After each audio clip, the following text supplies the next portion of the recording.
মাঝে মাঝে মনটা এতটাই খারাপ থাকে যে কোনো কাজ করতে ভালো লাগে না। জাস্ট সংসারের কাজ, রান্না বান্না এগুলো করতে হবে বিধায় করে থাকি। তারপরও দেখো, আজকে হচ্ছে বৃহস্পতিবার, মা লক্ষ্মীর ঘট বসাতে হবে, একদম মাথা থেকে বেরিয়ে গিয়েছিল। মেয়ে বলছে, মা তুমি মা লক্ষ্মীর ঘট বসাবে না? তখন বললাম হ্যাঁ, আজকে তো লক্ষ্মীবার, পূজা করতে হবে।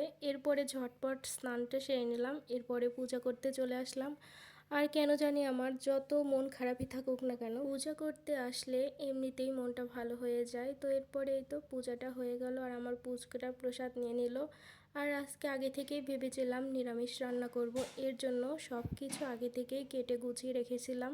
কিন্তু এর মধ্যে মাছ নিয়ে আসছে, তো তারপরে এই তো মাছের তরকারি রান্না করে নিলাম, সাথে টমেটোর চাটনি আর হচ্ছে সবজি রান্না করে নিলাম। এদিকে পুচকুটার খিদে পেয়েছে, তো ওকে একটু মাছ খাইয়ে দিলাম, ও মাছটা অনেক পছন্দ করে। এরপরে আমি নিজেও খেয়ে নিলাম।